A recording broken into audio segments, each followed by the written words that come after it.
ও ভাই মনে হচ্ছে ছবি বল কাঞ্চনজঙ্ঘা দেখছি এখন। Hello, good morning, welcome back to my channel again. আজকে ডে 2। আমরা আজকে যাব ছাঙ্গু লেক। আজকে সোমবার, আমরা জানতাম না, নাথুলা পাস বন্ধ থাকে, তো নাথুলা পাস হবে না যাওয়া, তো তাই ছাঙ্গু লেক যাবো। আমরা রেডি হয়ে পড়েছি অলমোস্ট। এখন এই যে ম্যাগি খাচ্ছি, ব্রেকফাস্টটা কমপ্লিট করে আমরা বেরিয়ে পড়বো। চলো। দিকে ড্রাইভার দাদা চলে এসেছিল, তো আমরা ছটফট করে গাড়িতে উঠলাম। বাইরে প্রচণ্ড ঠান্ডা, আর রাস্তাগুলো দেখো, আমরা দুলতে দুলতে চলে যাচ্ছি ছাঙ্গু লেকের দিকে। এই সুন্দর দৃশ্যগুলো দেখতে দেখতে পাহাড়ে যাওয়ার মজাটা কিন্তু আলাদাই। প্রত্যেকটা জায়গা এত সুন্দর লাগছে, আর আমরা যেদিন গেছিলাম এত পরিষ্কার আকাশ, তাই এত সুন্দর ভিউ দেখতে পেয়েছি। এখন আমরা চলে এসেছি কাঞ্চনজঙ্ঘা ভিউ পয়েন্ট। ও ভাই মনে হচ্ছে ছবি বল কাঞ্চনজঙ্ঘা দেখছি এখন। না কি বলবো বুঝতে পারছি না।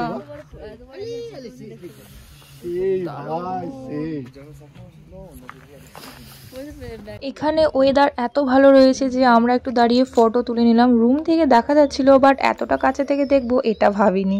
সত্যি মনে হচ্ছে আশাটা যেন সার্থক হয়েছে। চারিদিকে এত ঠান্ডা পরিবেশ, এত ফগি ওয়েদার, আর এখানে একটা দোকান থেকে আমরা গ্লাভস কিনে নিয়েছি। আমাদের খুবই ঠান্ডা লাগছিল এখানে। কাঞ্চনজঙ্ঘা ভিউ পয়েন্ট থেকে বেরিয়ে আমরা এবার যাচ্ছি ছাঙ্গু লেকের দিকে। যত উপরে যাচ্ছি তত হালকা হালকা বরফ দেখতে পাচ্ছি, জানি না ওপরে গিয়ে কতটা বরফ আছে। তো চলো যাওয়া যাক। বরফ দেখে আমি কিন্তু ভীষণ মজা লাগছিল আমার। এত সুন্দর সুন্দর পতাকাগুলো দেখে আরো ভালো লাগে, তাই না নেমে আর পারলাম না। হ্যাঁ গাইস, তো ফাইনালি আমরা মোটামুটি পৌঁছে গেছি ছাঙ্গু লেক। আর একটু উপরে যাব, দিয়ে এই যে উপরে দেখতে পাচ্ছ, কোথায় গেল লাল বিল্ডিংটা, ওই বিল্ডিংটা, ওখানে যাবো। এরপরে এখানে আমরা টিফিন করতে এসেছি, ব্রেকফাস্ট, তাই গাড়ি আমাদের এখানে পার্কিং করলো। আবার আমরা উপরে যাব। গাইস অসাধারণ লাগছে গাইস, বলে বোঝাতে পারবো না। মনে হচ্ছে আশাটা সার্থক হয়েছে।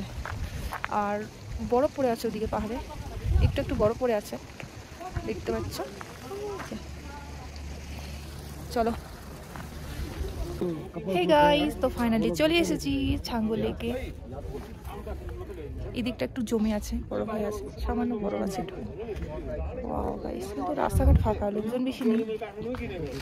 এদিকে ইয়াক আছে, কয়েকটা ইয়াক আছে।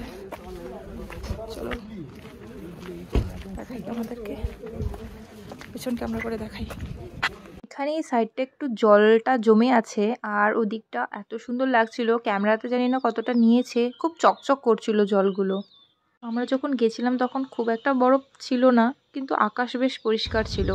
এই বিল্ডিংটা থেকে রোপওয়ে করার সিস্টেম রয়েছে, এশিয়ার সবথেকে বড় রোপওয়ে। তো আমরা যেহেতু গ্যাংটকে করেছিলাম, তাই এখানে আর করলাম না।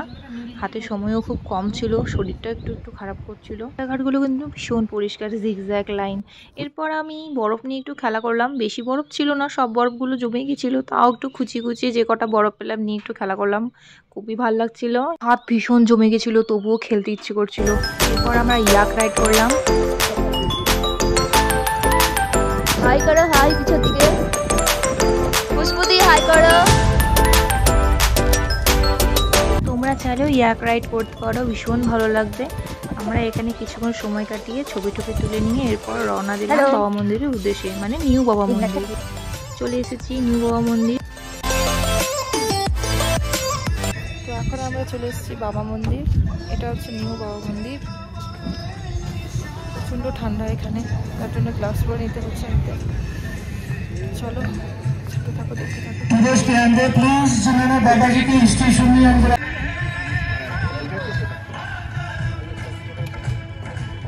বাবা মন্দির সিকিমের একটি দর্শনীয় স্থান। এই মন্দিরটি বাবা হরভজন সিংকে উৎসর্গ করা হয়েছে, যিনি ভারতীয় একজন সেনাবাহিনী ছিলেন।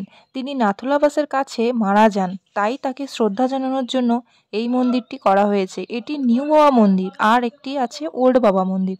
সবাই এখানে মানেন যে তিনি এখনও ভারতকে রক্ষা করছেন, তাই তিনি একাই কাজটি সম্পন্ন করেন। তিনি এক আর্মি অফিসার ওনার সম্পর্কে কিছু বলছিলেন। वो लिखना चाहता है तो डायरी में लिखा जाता है और बाबा जी के ऑफिस में रखा जाता है। वो मिस पूरी हो जाती है, ऐसे इस मंदिर की मान्यता है। बाबा जी का लिख बाबा जी को सुबह 4 बजे हम पानी और चाय दिया जाता है। 7 से 8 এরপর আমরা সেখান থেকে বেরিয়ে কিছু ফটোশ্যুট করে আমার শরীরটা হঠাৎ করে খারাপ হয়ে গেছিলো। তারপর আমরা তাড়াতাড়ি করে বেশি দেরি না করে এখান থেকে বেরিয়ে গেছিলাম গ্যাংটকের উদ্দেশ্যে।